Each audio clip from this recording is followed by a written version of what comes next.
Okay, so good evening again. Like I said, my name is Hope. So welcome to the job hunting and mentorship session. So before we start, I'll just give a brief of it.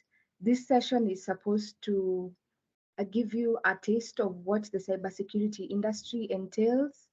So we'll be inviting experts in the industry who can tell you what the path to cybersecurity entails and also to juggle it with your day-to-day life experiences and how to be the best version of yourself, both professionally and even out of the job setting.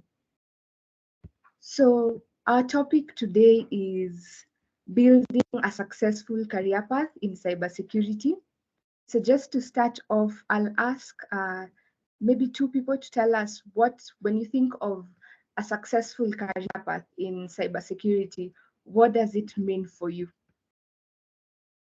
So just very quickly before we invite our speaker, what does a successful path in cybersecurity mean for you?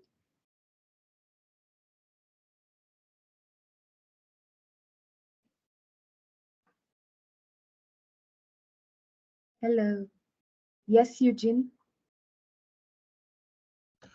Good evening. Are you able to hear me?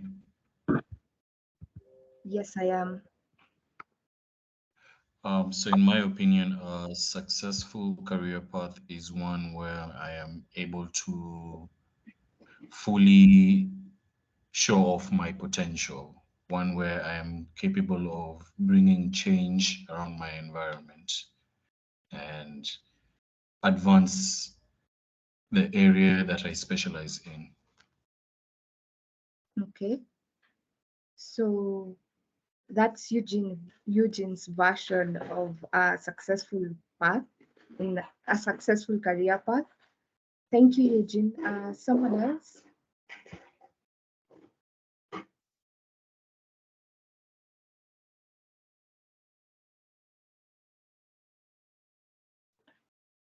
Yes, Kimani. I personally feel like for me, what I would say is a successful cybersecurity career would me, for example, determining what I want to protect because cybersecurity is really, really broad. So I see it as a step-by-step approach. And the first step for me to finding a successful cybersecurity career is actually being able to identify what I can protect and being able to effectively protect it. So it could be maybe the network and the cloud, or maybe writing policy. Yeah, just among the different domains of cybersecurity and picking one or two. Yeah.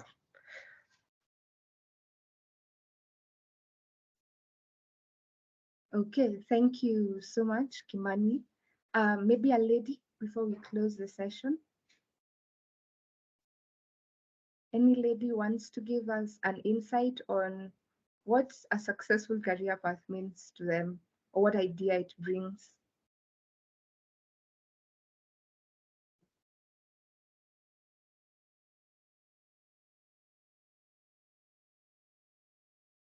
Going once? Okay. Valentine, go ahead. For me, a successful career path in cybersecurity basically means using the knowledge and skills gained to provide security in the information technology sector, and then not just in the information technology sector, in the data industry also, because it involves just securing our data so that there is no malicious intrusion of, people with bad intentions into the system. So that's what a successful career path in cybersecurity to me actually means. Okay, thank you so much, Valentine. So I'll give Bobby as the last person, then we can start off. Hello everyone. I hope can you hear me? Yes, I can. Well, for me, I think security would mean being able to learn what is in Well, the job that I need to do, depending maybe the stock analyst. Well, being able to learn what I need to know within favorable amount of time, well, maybe 1 year or 2 years. Then after learning this, I want to be able to get a job that pays me a lot of money. And then I also want to be able to be fulfilled in this kind of job I'm doing. So, yeah. Okay, thank you so much, Bobby. So thank you everyone for that insight. I'll go ahead and introduce our speaker today. So our speaker is Stephen Wanjuki. Stephen Wanjuki is a SOC team leader in Seriano. So he's also been a cybersecurity professional with over 7 years experience, majoring in cyber analytics, threat intelligence, and incident response. He currently holds the position of a SOC team leader at Seriano, exercising thought leadership and passionate about exploring cybersecurity dynamics and emerging threat trends towards developing and implementing strong cyber resilience.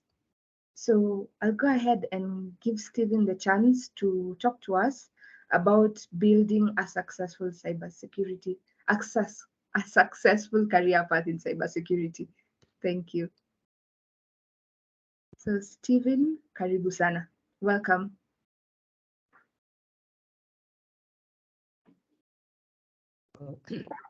Thanks so much, Hope. I hope you can all hear me. Sorry, I might apologize that I'll not be able to share my screen for now because I'm still at a client site. It was quite a short notice. But I thought it's good not to ignore that because knowledge can be shared from anywhere. So just bear with me on that. But at least maybe for those, I know they have already circulated my profile, so most of you can see it.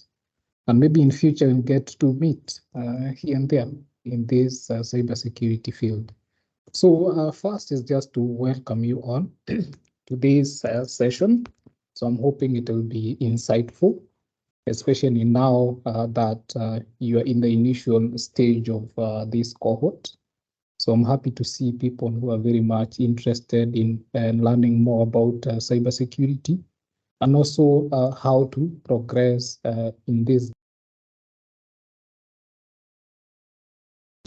The reason why I did choose this topic is because in my role as a SOC team leader, so I've had chances to interact with different people and also to interview people for different positions.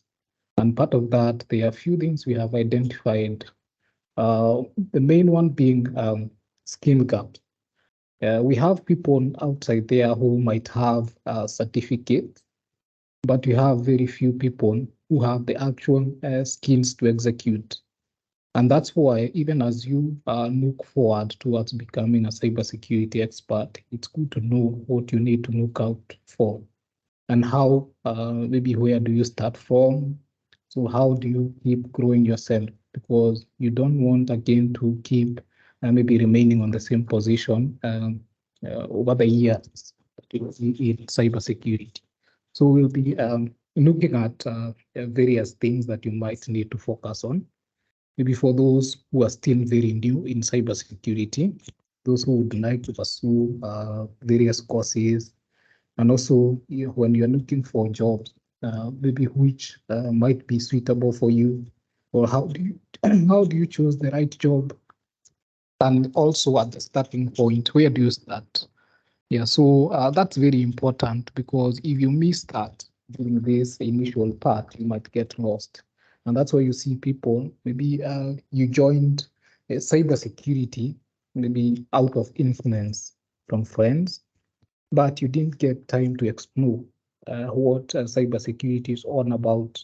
Then maybe along the way, you realize that maybe that's not what you wanted. And you see, if you get lost, maybe you have lost time, and now going back to the drawing board and now identifying which is the right area for you becomes now a challenge. And that's why you have many people who, up to now, they are not very sure about what they want to do in life. And that's why you find most of them lost. Yes, you get maybe in a position you're not suitable, then you'll just be there just for the sake of maybe earning at the end of the month. But with that, you'll just get a lot of stress, because with every role assigned, there are those expectations, maybe in terms of deliverables. And since cybersecurity is a very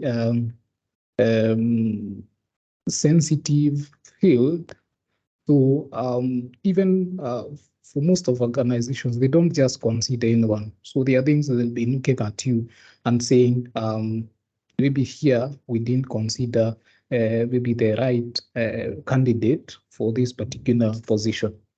So just to start off, so there are key things that it's good just to make sure that you consider. So first is what we usually call personal discipline, because you cannot grow your professional discipline if you individually you're not disciplined. And discipline comes because already based on the trends that we have been hearing here and there, especially around the cyberspace, we have a lot of attacks. So most of them nowadays, they usually target those vulnerable groups, individuals, and mostly they'll just use forums that they know most people usually interact with. Let's say social media. So even when, let's say, I'm looking to maybe fill a certain position. So if you're one of the candidates, let's say you have already applied for that. So even before maybe I invite you for the interview, I might go online and search for your profile just to see what are those things that you usually post, because with that, I'm able to learn a lot about who you are, even before you just sit on that panel just to defend yourself. With that, I'm already able to learn a lot about you. And even like the cyberbullying that we have had mostly is because of what people share online. So it's good, even as you look to become a cybersecurity professional, just start from an individual level. So just have that discipline, just learn to do what do I need to expose in the public, so that now, and as this will be an example. Assume you go to the hospital, so you're sick, and you realize that the doctor that is treating you is suffering from the same disease that you want him or her to treat. Obviously, you'll just start doubting, because you ask yourself if uh, he or she has not identified maybe the cure for his or her the disease that he or she is suffering from. So how will he or she manage to cure my disease? So the same in cybersecurity. If you're not able to maintain that confidentiality, and also all those different cybersecurity domains at an individual level, so how are we sure that at a professional level you'll maintain? So that's why it's very important. You'll find that there are people who will just be rejected even without getting to the panel, just because there are things that you posted online that raised some suspicions about your capabilities and your how you carry yourself on your personal profile. Then there's now the professional discipline. So it's good to also understand. Maybe you have already worked elsewhere. Maybe you're currently working, and from that, maybe how you left. There are things that were related to the organization that maybe in one way or the other you are exposed. And you see nowadays information circulates very fast. So you might not realize that maybe whatever you did is already in public. So it's good to be very careful, even if you work on different organizations, not maybe just, sorry, I would request everyone to mute some background noise.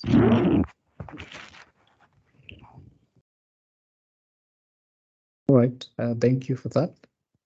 Yeah, so it's very important to make sure that you're professional, you have that professional discipline.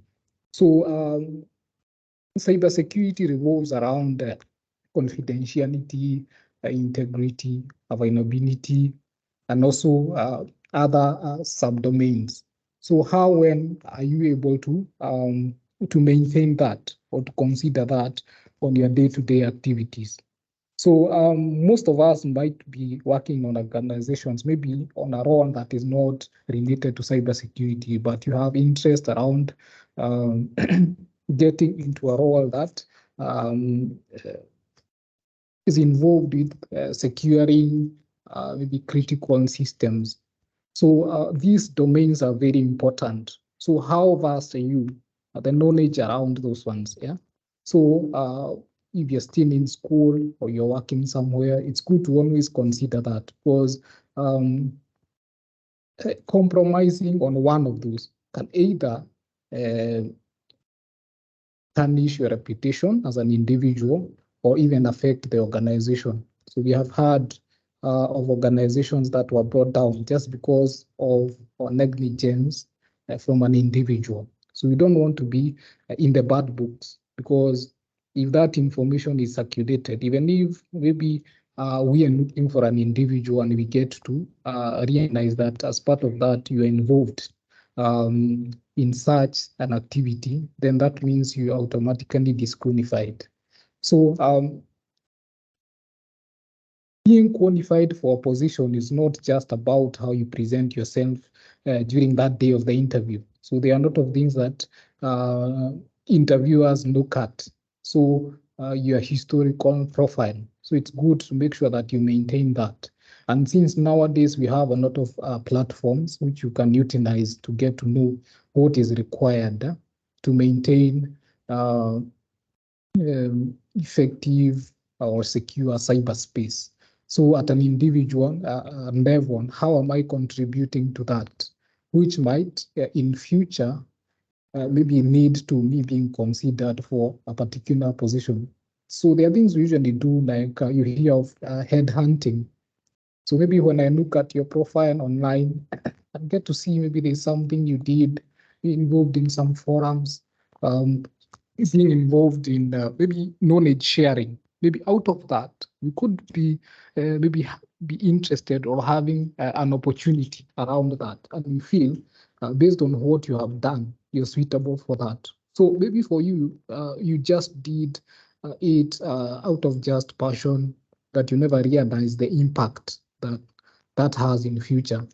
So the vice versa is the same. So if you do something wrong, you think that is exposed in public, then it can expose you and maybe ruin even your career in cybersecurity.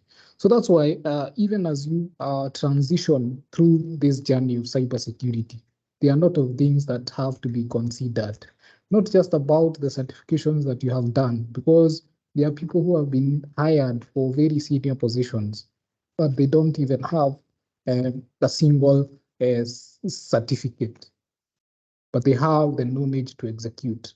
And now this brings me to the next point. This is about building more on your dynamic profile than just your static profile. So a static profile is, let's say you have just the document. Let's say you have the certificates. Nowadays, you see most people are just rushing to just acquire as many certificates as they can. But now you just need to know that a certificate will just give you a door or an entry point to maybe a potential position.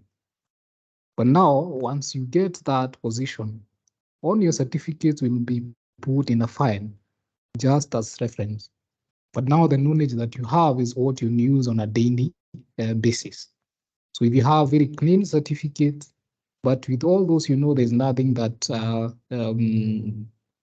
you can execute, then it's even better to not have those certificates, because certificates are just a proof or the document. So those are usually called the static profiles. So during interviews, sometimes you get so surprised.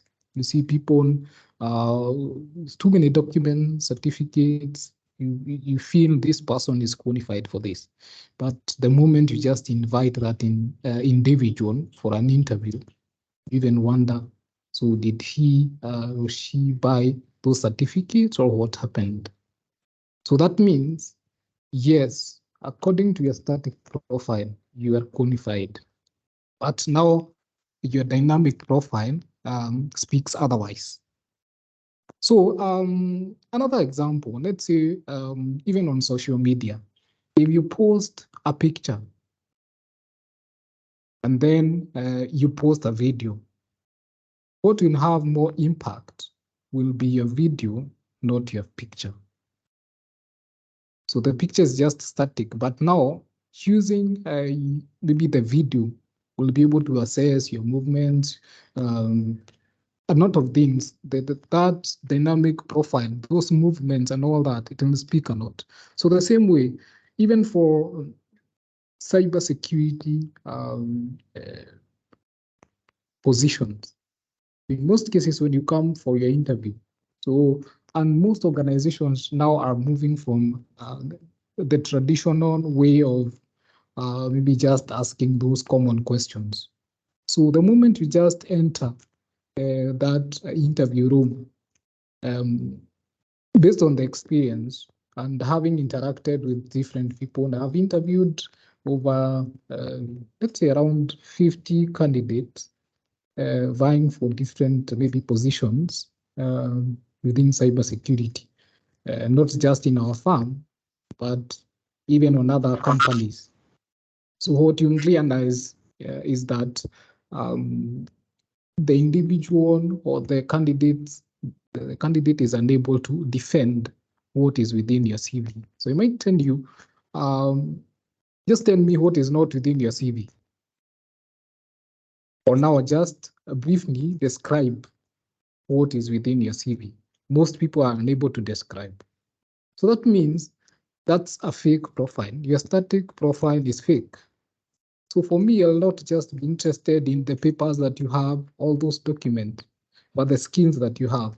So nowadays, we usually do what we call scenario-based interviews. So I might be interviewing for the same position, but I might ask different questions depending on your first appearance.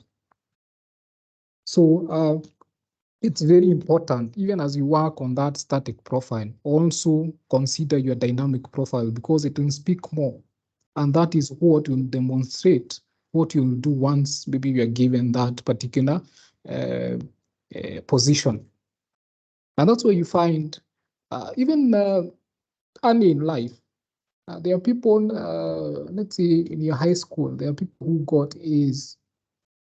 But now when they got to campus, you're supposed to use your knowledge. Most of them failed just because maybe how they got that A was not very straight. But now at this point, do not just rush to have a lot of documents that you cannot defend. That's very important. And I've seen most people failing due to that on first level of an interview. So for our firm, like now when you're interviewing for different positions, so you go through different phases of an interview.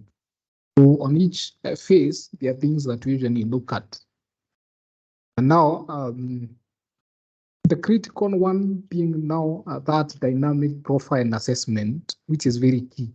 Because now if an interviewer or an employer fails on that, then that means the resources that will place for those positions might not be able to deliver. So how do we make sure that that is addressed? So we usually advise our candidates, or those aspiring to secure such positions, especially in cybersecurity. Just consider what the capabilities, the skills that you can actually defend once you're given that position, when you're sitting in that office, not just ringing around the seat, but you're able to deliver, because cybersecurity, once you get that position, let's say now you are the CISO, one who is now expected to provide assurance, cybersecurity or security assurance to the organization. So the mandate is quite complex. So we'll be dealing with complex tasks. So just to make sure that the organization is safe, there are a lot of things that you need to know. So there are things you might have to reference. Let's say we are looking at frameworks. You have to make sure you are familiar with different cybersecurity frameworks, because for each and every cybersecurity domain, you'll find that there are supporting frameworks that you can reference. That's very important. Yeah, so in here of maybe examples of the cybersecurity frameworks that we have. Maybe give them based on the domains. So if you want to deal with risk assessment, there are things around governance. So there are a lot of frameworks that you can reference. And also growing your skills. So there's a very nice, a good framework, which is called the NICE framework, NICE. So, and I request, since I'm not presenting this, I hope you're taking notes, although I can see the session is being recorded, so that now you can reference. So these are key points, takeaways that can help you in future, even as you grow yourself. So just make sure that you're familiar with those different frameworks. We have NIST and other key frameworks that you know, since we already have access to online information, I don't have to list them all. So just know as much as you can. Just see, yeah, because people decide to specialize in different areas. We just try to understand what are some of these frameworks that can guide in terms of executions around that particular cybersecurity domain. Then something also which is very important. So during the early stages in cybersecurity, do not just be very choosy in terms of maybe a domain that you focus on in future. It's good to try and explore different domains, because even in our organization, maybe will not just be within one area. Let's say we have SOC operations, we have guys under risks, we have others doing governance, forensics, incident response. So those are different areas that you might decide to major on, but you don't have to tie yourself to just that. Because let's say today you are in this organization, you're in a certain, maybe you're just within the SOC. Then in the future, you might move or transition to a different organization where they don't have a SOC. That means you will be irrelevant for that position. You will not be suitable for that. But now they might also have another, they might be focusing on just incident response. So if you already have knowledge around that, you can also be considered. And also, even if you're within an organization, maybe you have majored on this particular area. So maybe the other, as part of the services that maybe if you're working in a consultancy firm, if there let's say there's a training that is supposed to be done, there's an assessment that is supposed to be done, and you have some interest around that, maybe you can just be considered. You already have some skills around that, and as you take part in some of those tasks, additional tasks, you get to learn more, and this also builds into your dynamic profile. So this will even help you maybe to rise up. So for my case, I started as a junior analyst. That was back in 2015. So within my journey, so there are a lot of things that I have been doing here and there. So now, with time, I was able to rise to become the SOC team leader. So it's not just something that happens overnight. So there are a lot of things that you have to do for you to get to such position. Yeah, so and also such positions come with a lot of responsibilities. Yeah, and you're supposed to deliver on that. So currently, I have a team of around 23 team members, and also running a SOC is not easy because this is a continuous service. For those maybe who would like to major in SOC operations, for SOC operations, you don't just need to understand a single technology. So you need to have that very broad knowledge around how maybe different attacks are conducted, how different systems work. Yeah, so understanding different environments, especially if you're working in a consultancy firm or you're planning to work in a consultancy firm, you'll not maybe just have one organization. Maybe at some point you'll have financial organizations as part of your clients you're supposed to deliver. So there are other organizations within different industries. So you're able to provide that cyber security assurance. Yeah. So with or for different organizations within different industries. So you're supposed to understand how does this industry work? So what are the exposures for this particular organization, this industry, so that now I'm able to customize whatever I'm doing, or maybe how we're able to deliver. So that now we're able to provide that assurance to them, so that now we don't say that you can only be considered for this particular industry. So that's why you have to be very dynamic. You also need to understand things around risk assessments, because that's where now you're able to identify vulnerabilities. Because SOC provides an eye, yeah, like a third eye to the organization. So you're able to see things that they happen. And in most cases, you're supposed to be very proactive. And that's why usually we recommend people to be very curious. So curiosity is not something that you'll be taught, like in class. So those are some of the soft skills that are very important. So we have realized that most people just tend to only focus on their technical skills, but you forget that they're also very important soft skills. When I'm conducting some interviews, in most cases, you'll just be surprised I'll not be asking those technical questions. My focus will be more on soft skills, because mostly the technical skills I can train you, but there are soft skills that I can't. So those are some of the things that you need to see to learn yourself. Just try and see how best you can train yourself to be curious, because if you're not curious and you're the one expected to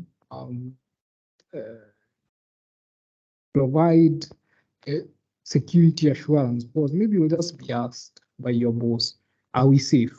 Since you're the one now sitting behind that screen looking at different threats, or maybe logs from different log sources. So are we safe? That's not a direct question that you can just have a closed answer and say yes or no. So there are a lot of things that you need to consider as you answer, because you might just say you're safe, then the following day you are now in an incident response phase, since there's something that happened, and since you're the one that you are entitled with that particular task of making sure that the environment is safe, maybe you fail. Or maybe if you had taken a different approach in terms of now seeing how best to respond to that, maybe you would have identified some weaknesses that maybe were used as entry point by the attackers. So that's why SOC is one of the most complex maybe profession that you can be in. But it's very exciting because as long as you understand what is expected of you, then you are you're able to see how to utilize various technologies, processes, and different resources towards making sure that you're able to deliver on that. Yeah. So, and in case you have any questions, maybe if there's anything that is not very clear, you can just ask as we continue, or you can just type on the chat so that you can respond in the interest of time. Yeah. All right. Then something else which is very important, you just need to know. We have talked about being curious. But again, it's very important to know how to manage your curiosity. So there are people who will fail on interviews just because we realize that based on the interactions that we are having, or based on your profile, there's you failed to manage your curiosity. Most black hat hackers are built from being over curious. For those people who have done CEH, certified, or they already certified Ethicon hackers. So there's something here there where we have Ethicon hacker. So they are ethics. So you'll be equipped with the knowledge. You'll have the tools because most of them are available online. Most of them are free. But now it's for you to see how best to utilize that, and also how best to manage that curiosity, because sometimes you become so over curious that might land you into problems, and it might even cost you your career. We just need to know what to do and what not to do. If you're within the field of risk assessment, so maybe you'll get into an environment which is very vulnerable.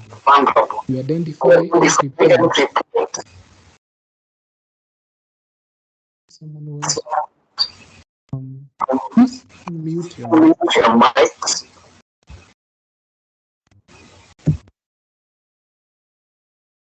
Okay. So as I was saying, there are people who will be involved in risk assessment. So maybe you just have the tools, you already have the knowledge around the exploitations, and you just get to a client environment, you're able to access the database, then you decide now, I'll try and see how far I can go. So if maybe it's not very clear in terms of how far you should go, it's advisable. Just consider the scope, just stick to your scope.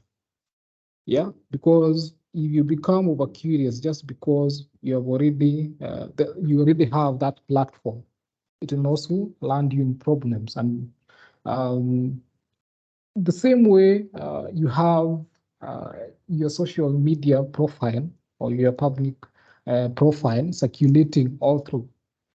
If you happen to do something that is maybe malicious, it will spread.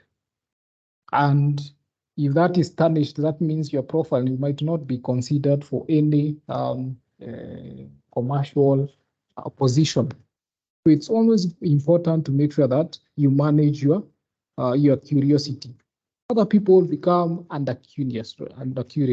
So if you're under curious, that means you're not able to utilize all the available avenues.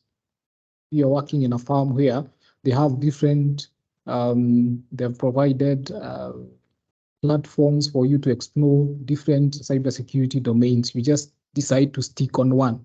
And that's why we are saying in those early stages of your career in cybersecurity, just make sure you don't tie yourself in just one area or domain, because you might realize that you are more capable on a different area than the one that you focused on. So even as you look for maybe a suitable area to focus on, it's good to consider your capabilities, there's the ambition, there's some interest around that, and also your goals within your cybersecurity career journey, and also passion. Because if you're not passionate about whatever you do, that means you will not insert efforts towards making sure that you perfection on whatever you do. But if you are passionate about what you do, you're able to grow yourself. You'll be able to explore the courses you might need to take for that, because in cybersecurity, you have to maintain continuous learning.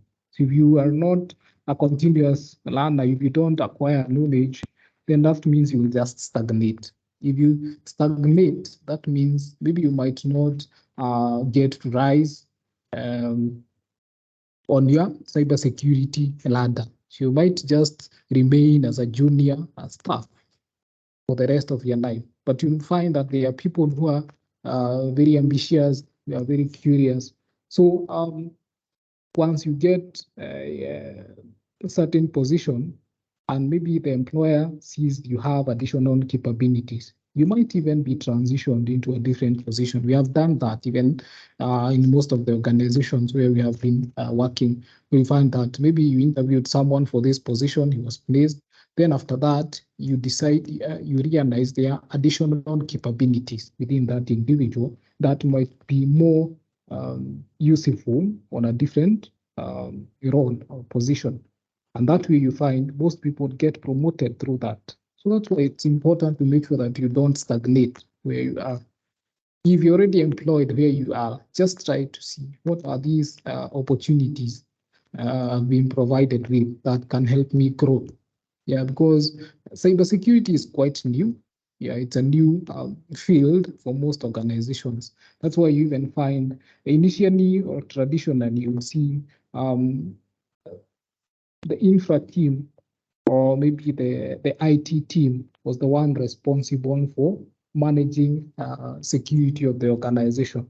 But with the growing trends, with those advanced threats and persistent threats, you realize that most organizations are now embracing cybersecurity, and you find that most of them have even a cybersecurity department, maybe a risk department. So where for them is just to focus on a risk posture of the organization and just making sure that the organization complies with various maybe standards and minimizing on the exposure that maybe can be entry points to attackers that can compromise the environment. So with that, you'll find that we have a lot of opportunities. Yeah, so for experts and professionals, not just those people who have certificates, but those people who have the right knowledge to deliver to the organization. Yeah, because hackers are not snipping. So that's where you find that most of the times, let's say during holidays. So for other roles, you find that people take breaks, let's say during holidays. But cybersecurity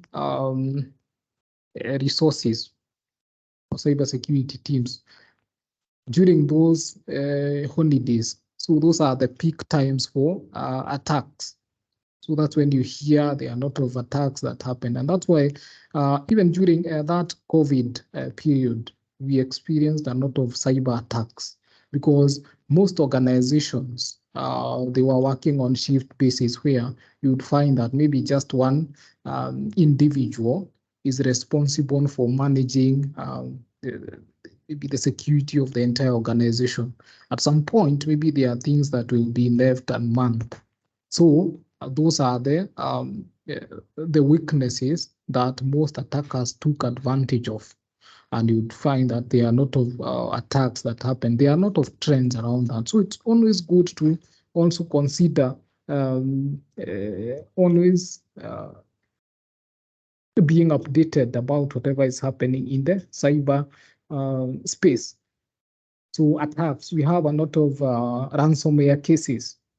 So most of these platforms, let's say if you just go to maybe a forum or a site, let's say the Hackers News, you'll see them demonstrating how the attack was conducted. So from that, there are a lot of things that you can learn from.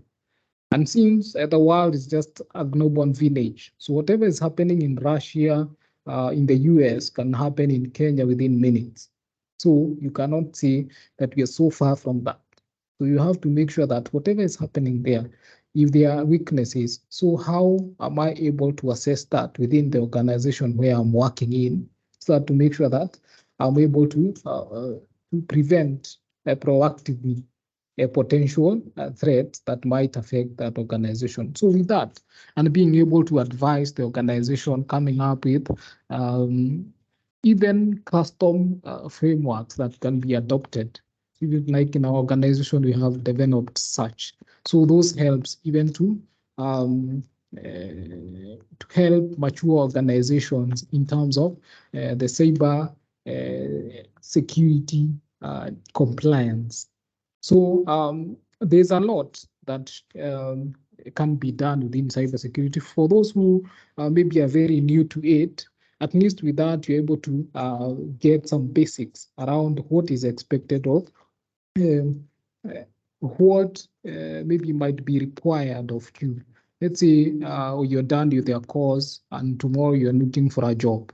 You may be interested in joining a consultancy, a cybersecurity consultancy firm. So those are some of the things that you need to know. And you'll be surprised to find that if, let's say, tomorrow you'd like to join SOC operations within Serian, and I'm part of the panel. So there are things around what maybe I've taken you through that you might expect, and they might have a huge impact in terms of you being considered for a SOC position. So I think with that, that's quite basic but very important. So, and since you're in very initial stage of that course, this cohort, I wouldn't want to go very deep in terms of, there are a lot of technical jargons within cybersecurity. Wouldn't want to expose that to you for now, but I think as you continue this journey, I know there's a plan around how to equip you with the different areas of knowledge that you might need as you progress within the cybersecurity journey. So very importantly, it's always good to consider the available opportunities. So do not always be very biased. Yeah, as I said, there are people who get promoted. Maybe when you joined, there was just a very junior position within the organization that is hiring. But now, if you consider that, you might know that your profile is quite heavy, where you might execute maybe higher or more privileged tasks. And now you decide, let me just start from what is available. So do not be very choosy. So once you are in, then that's when you start exploring your capabilities. Just try to make sure that you demonstrate. And that's when you find that most people get considered for promotions. Yeah, but there are people who will just be looking maybe for well-paying jobs. Then you forget that what is important, especially during the early stages, if you're still young, is to consider the knowledge that you need. Yeah, because that's what will keep you, will drive you through the journey. Because if maybe you just consider well-paying jobs, you assigned more responsibilities than the capabilities that you have, you'll struggle. And that's where you find people getting depressed in this field, because yes, you can see I'm being paid well, but now how will I manage this position in the long term? That becomes a challenge. You see people hopping from job to job. Yeah, so today you're working here. After 2 months, there was another position on another organization that pays you an additional of 20,000. You decide, now, let me leave this and go to the other one. Then you'll find that as you continue hoping, at some point you might lose your path. So it's very important first, focus on the knowledge that you can acquire, maybe on the current position or on a different position. You might even decide to sacrifice your current position just because you have seen a new opportunity which can offer more growth that maybe in future can translate into better pay. So just make sure you are flexible to consider some of those things, because if you fail on that, maybe you will just be paid well for 2 months. Then once that organization is compromised, we are working just because you didn't even know maybe how to advise the organization towards maturing their cybersecurity, then you'll be part of those who will be first fired. So what that means is that if you don't get that recommendation, maybe you might not even get another position in future. So that will be a risk in itself. Yeah, because for you, yes, you enjoy it a few months, but now for us, you don't just focus on the short term. Just focus on the long-term survival within this cybersecurity industry and how you're able to grow yourself so that now you don't remain on the same line or on the same position. Because part of the things that motivate people, not just money, how much you earn, but how you're able to build yourself towards being able to survive tomorrow. So that is very key. Yeah, so I can see time is running out. We are supposed to end the session at around 8 p.m. And I know there are people who might have some questions. So I think I'll try and conclude so that I allow a few minutes for people to ask questions, because I don't know whether we'll have maybe an opportunity to extend. Yeah, so maybe the one final thing is just even as you look for a job and as you grow your skills, just identify and cultivate things that make you unique. Following COVID, most people lost their jobs. That means we have people who are experienced, who have the required skills, but they are jobless. So if you have just one opportunity, you'll find that we have around 2,000 people sharing their CVs. So the probability that you will be considered for that position is very minimal. But now you can identify a niche and something unique that you will just be very strong on. So that even within those 2,000 CVs, you find that maybe there's something that was unique about you that might make you the most suitable candidate for that position. So do not just go with the flow, just doing what other people do. Because I think some people have interacted with people outside cybersecurity, because I think some of them just think being in cybersecurity is that you can just hack people's account. So someone will just ask you, oh, so you're in cybersecurity, so now you can hack my bank account. So that's not the motive or the main focus of just being in this field. But for us, it's just making sure that we're able to secure the cyberspace.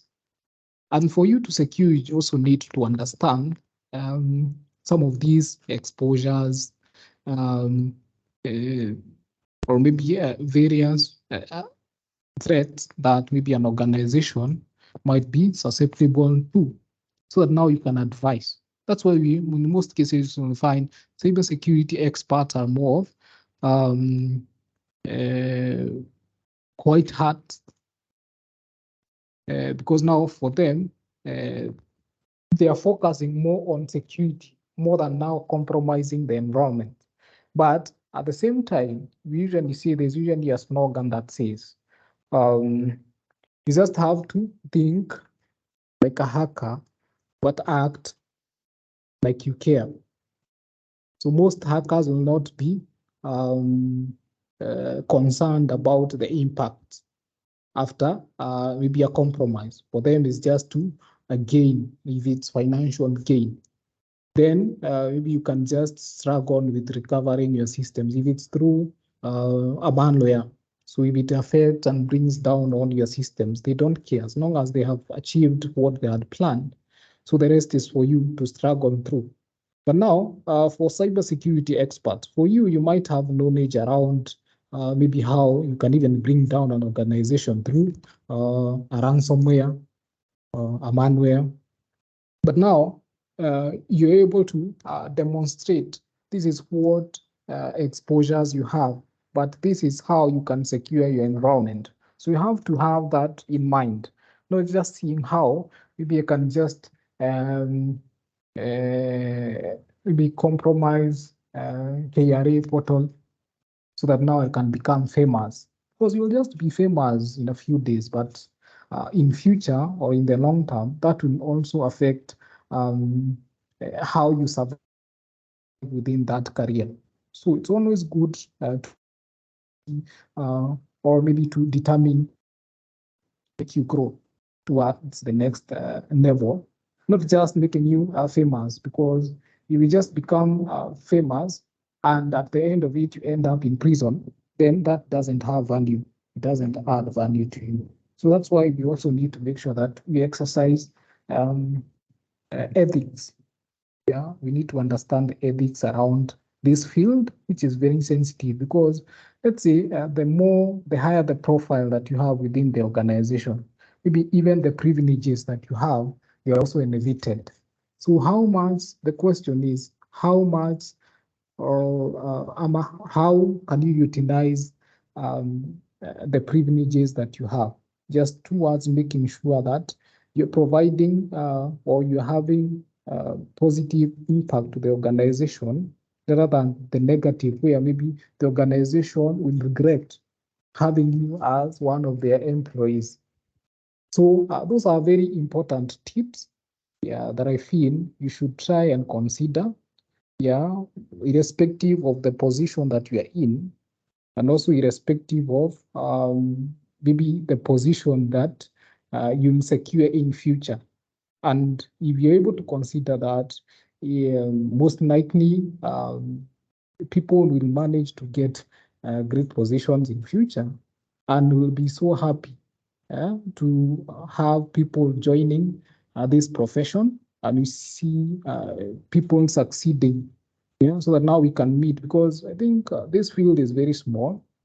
Yeah, because you find people who even left the organization, they went to other organizations. So if that individual tarnished the profile where he or she came from, so that might also affect the current position. Yeah, because due to the rising cases of maybe people having fake documents, so even as you're getting hired, you'll have those background checks done. So if there's a place you messed up, then that might bite you in the future. So it's good to always consider that. So thank you so much for your time. It's already 8. So and now a few minutes for people to ask questions before we end the session. I hope it has been insightful and you have some takeaways that will help you grow within this cybersecurity journey. Thank you. Thank you so much, Stephen. That is quite an insightful session. So let us have hands up for questions. Yes. The first question is from Melanie. Go ahead.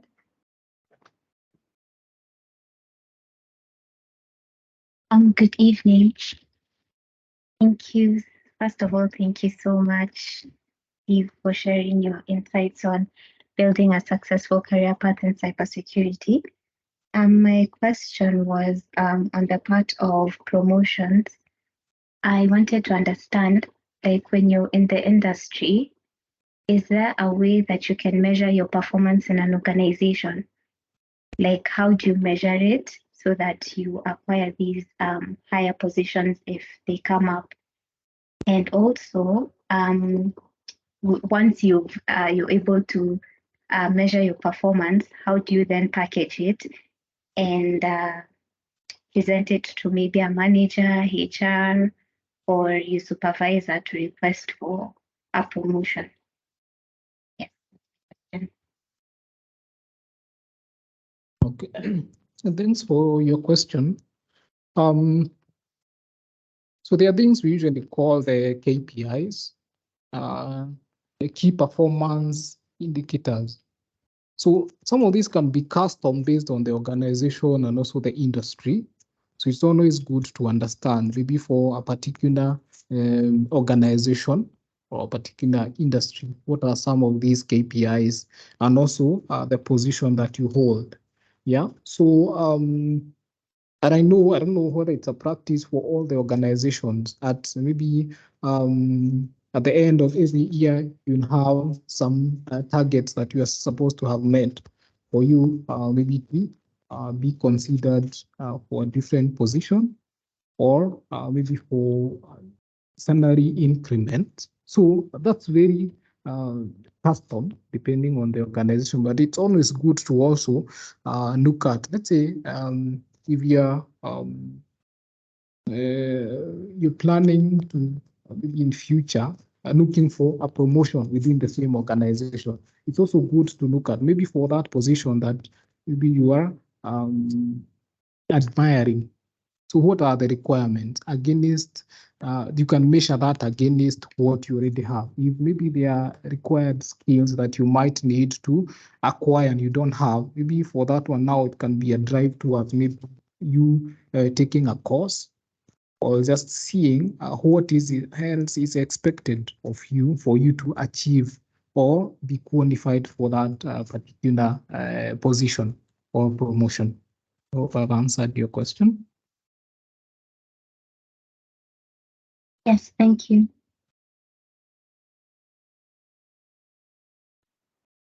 We had another question from JN. I don't know if they're still on the call.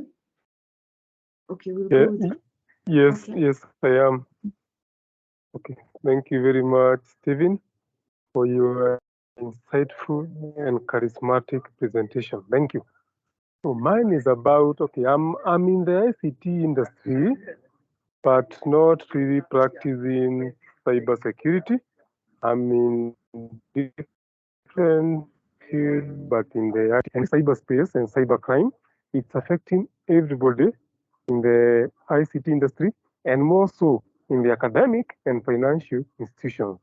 Now my question is, away from Cyber Shuja program, which other certifications, maybe 2 or 3, can you take to be relevant and to have a know-how and also to strategize yourself in the ICT industry as far as cyber space is concerned?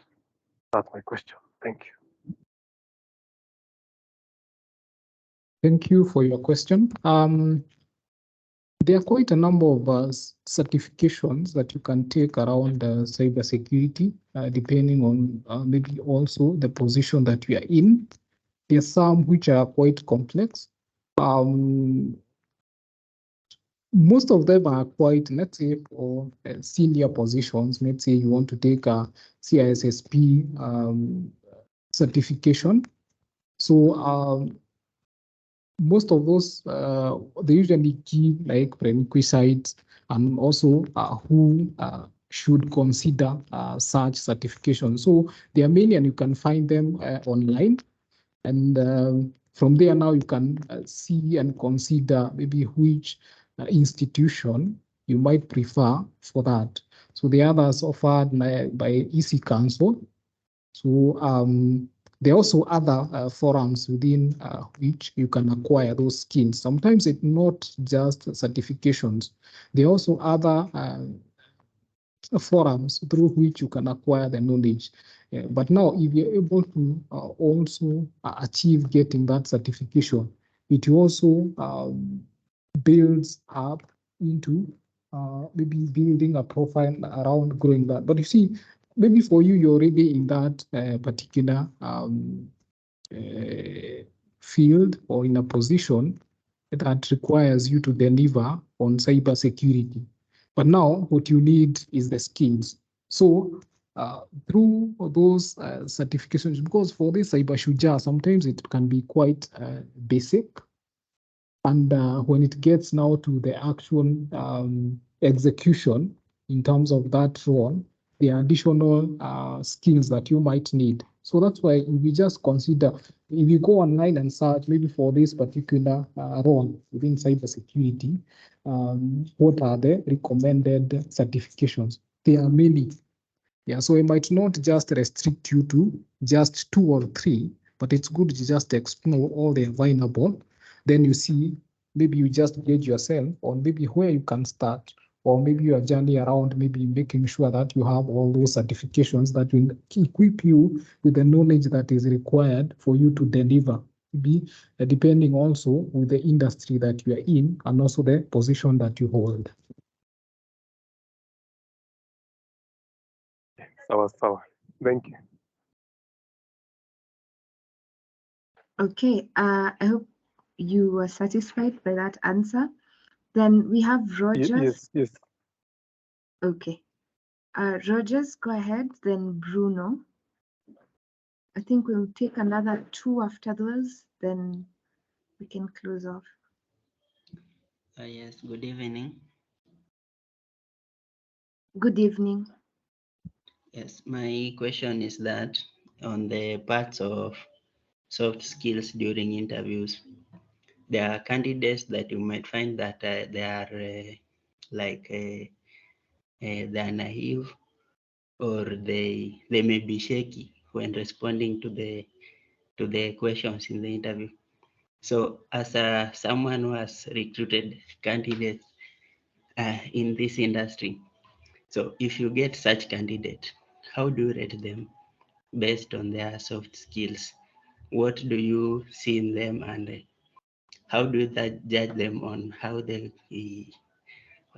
will interact with the team or with the departments, because they might face difficulties interacting with new people? And also, how can you advise such a person on how to improve themselves and be someone who can easily interact with new people? Okay, thanks, Rogers, for that. Yeah, so we have had instances where, let's say, someone comes for an interview, or sometimes you're not sure who will find or how the interview will end up. So people become nervous. So even as we do the interviews, so there are things we consider, even in terms of the soft skills, because maybe there are some personality traits or some weaknesses that some individuals are unable to overcome. So you have to try and see beyond that. So what is my focus? And also, it also depends with the position that you are hiring for, because let's say if you're being hired to be a team leader who is expected to interact with the team. Yeah. So if you are maybe someone who does not embrace teamwork, or who cannot even communicate or maybe coordinate tasks based on even how you're able to express yourself, that will be a challenge. But what you can do will not discourage you. You can try and maybe advise on what you might have to do. And also, especially in interviews, people get scared, and that makes them nervous. Sometimes you're even unable to answer questions. So what we usually do for us is just making interviews very interactive. It's just like a conversation. So with that, now I'm not just asking you questions just to set up you for failure. So I'm just trying to interact with you. We just have a conversation just to see. I just try to gauge your capabilities.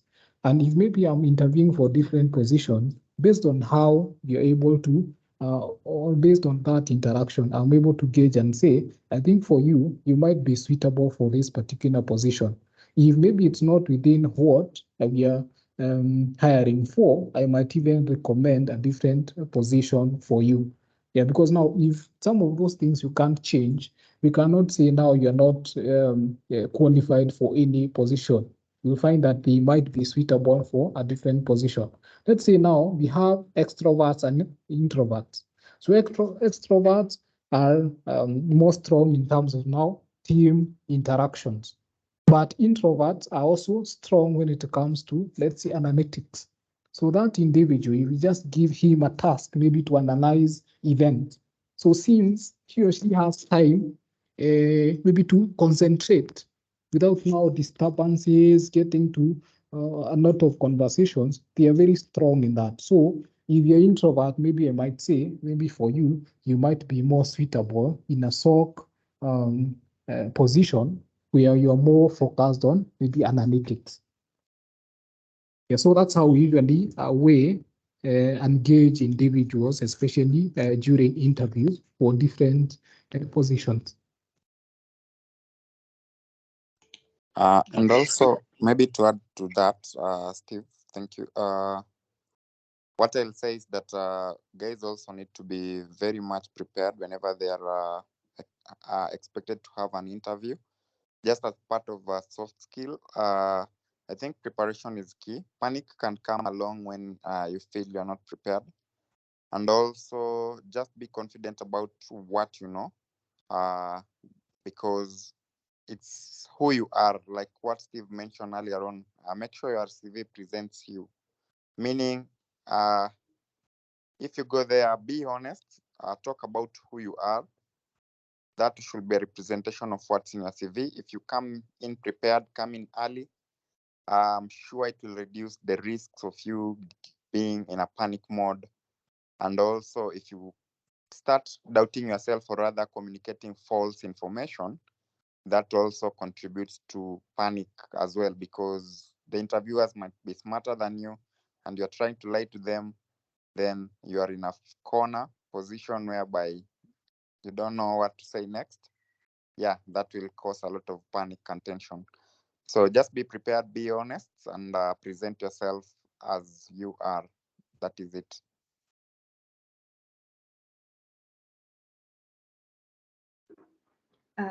Thank you, Neville and Stephen. So, Rogers, I think that is definitely answered. A take home there is an interview or the interview process is not testing to see whether you'll fail. They actually want you to be part of the company, so be calm about it. We'll have Bruno.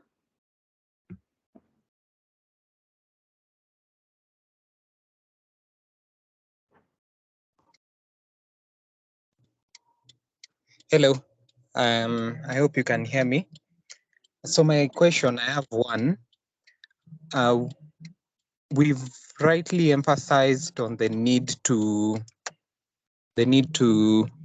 have continuous learning over the course of our career.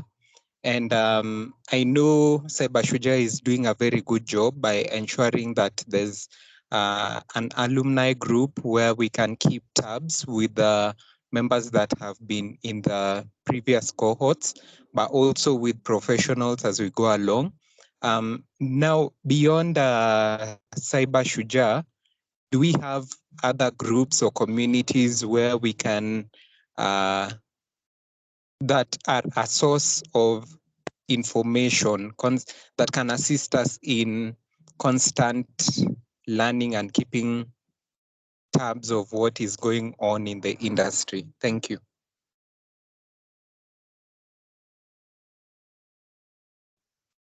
Okay.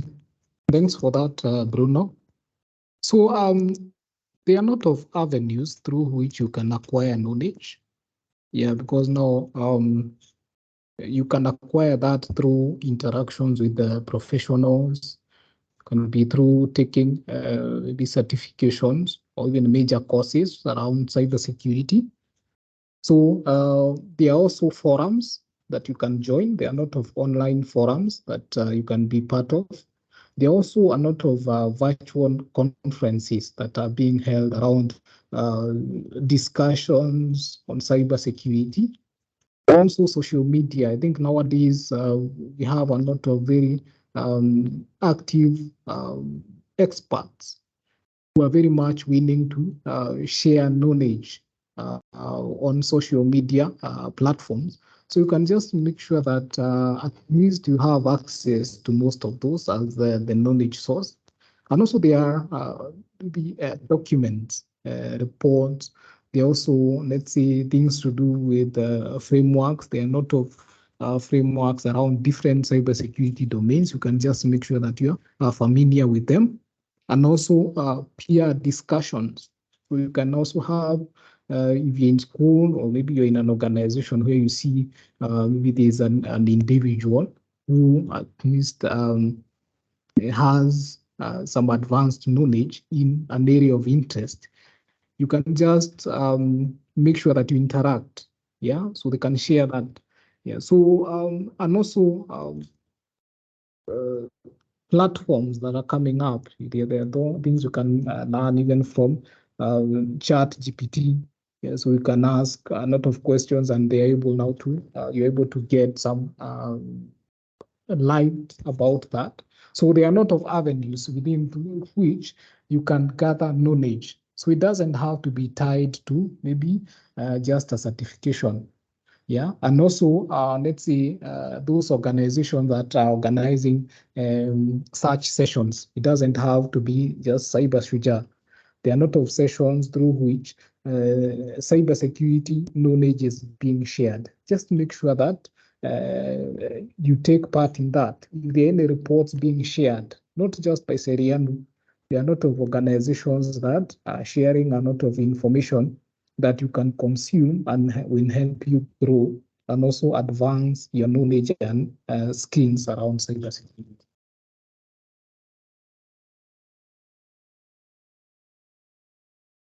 I hope I have Yes. answered your question.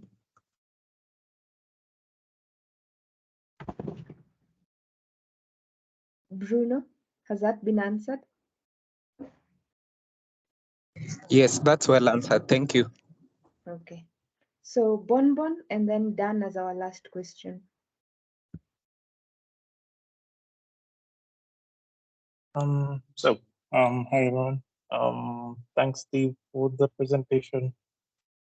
Just disclaimer for everyone. So as part of Steve's team during Seriana, so currently I'm working in another organization called Na Kenya, but it's nice to see at least the efforts that Seriano and at least the partners in terms of at least addressing the skill gap within the industry, which is good to see. So just in terms of contributing to the topic, I would like to at least point out on at least a resource that at least would offer at least a bit of guidance in terms of what are the different areas within cybersecurity that at least people can check. So within YouTube, you can check a person called Mad Hat. I know it's more or less towards the comedy side of it, but the idea is he well breaks down the areas that at least are within cybersecurity that at least people should be cognizant with. So aspects around geography, aspects around cloud security, aspects around GRC, which is governance, risk, and compliance. Aspects around application security, network security, host level security, where you get stuff like EDR, which is endpoint detection and response. Just to reiterate a few of them. So that would be one. Two is as you pursue your career, one key thing that you might at least learn, at least with time, is not being afraid of failure. So going through interviews and failing for those interviews is a good wake-up call on at least aspects that you need to take up, which ideally builds the skills in terms of what is required at least within the market. So just remember that in terms of employers, they're looking for people to address problems. For you as a person wanting to join into the market is just to offer your value in terms of skill sets that the employer might. So be cognizant of the roles and responsibility section of each job advertisement, at least the JD part of it. And also in case you would need to supplement that with a certification, just ensure that is well informed based on the JD that is there, such that it doesn't make the certification be worthless. But other than that, good job to Steve and Naserian on at least planning on this particular presentation. That's my contribution. Thanks. Thank you, Bonbon. Kindly share the YouTube person on like the name via WhatsApp if you're in the groups, because I don't think everyone has access to the chats. Thank you so much for that contribution. I'll share it with Steve because I do know I have his contacts, and then we'll share it with him. Pardon? I'll share it with Steve because I know I have his contact. I am not part of it. I just joined in just to check. Okay. Okay. Thank you. Dan? Dan, you can go ahead. Okay, thank you very much for this humbling opportunity that you have given to us to listen to Mr. Steve. He's been soft-spoken, but very insightful in this soft skill training. I just want to ask, I know when you grow up the ladder, there are many obstacles or challenges that maybe as a cybersecurity expert you may encounter. You've given us hope, even as we are beginners, or some of us are beginners, not to lose focus and to stick on the scope of the work of profession. So my question will be, what are some of the challenges or obstacles that as a junior student also may encounter in this journey or on this profession? Thank you. So thanks, Dan, for that. So of course, challenges are in every role and every industry. So, but there are those we usually call positive challenges. Positive challenges are those that help you to grow, because if you're in a position where you're not being challenged, that means in most cases you will not feel the urge to do something better, because you will feel as if you're the best in whatever you do. So there are always challenges in cybersecurity, depending even on the role that you assigned. So in most cases, especially for those people who are new in the industry, so one of the challenges would be being unable to deliver based on the expectations, because once you are assigned that role, there's an expectation that there are things you have to deliver on. But let's say you have some knowledge gaps. So in most cases, you might be unable to deliver as expected. And that's where now you're able to identify the gaps that you might need additional skills on. So do not just maybe feel discouraged just because your boss told you cannot deliver on this. Just try to take that positive and see what you can do. If it's something that you can overcome, just try and identify the avenues for or know how you can transform that challenge into something positive that will make you to just take the next step towards making yourself better. Yeah, so there are also maybe challenges around placement, where you find that maybe you are placed in a position that might not match your expectations or what you can deliver on. So there are things that, and let's say you have the skills, but you feel they are not being fully utilized. It's also a challenge because sometimes you might feel as if you're not growing. just try and see, explore the opportunities. If maybe within the organization, is how maybe you can talk to your seniors, having demonstrated your capabilities that can support maybe your transition to the preferred position. If you have that, you can discuss with your seniors and see if they are not able to consider that. And you feel if you remain in the current position, you will just stagnate in your career and also your future progression. You can now consider external transition. So that's not usually the first option. Usually advise people to try and explore all the options internally. Just see how you can overcome some of those challenges that might affect your growth. If maybe, let's say you're dealing with a team that is over curious, over ambitious, you might feel as if you're not suitable for that. Just see how you can learn from them. Yeah, because that's also one of the challenges where some people might feel as if they're inferior, so they are not suitable for that. Just know that even that individual who maybe you consider smart started somewhere. Maybe he was very green when he joined. For example, when I joined, Serian was quite green in cybersecurity.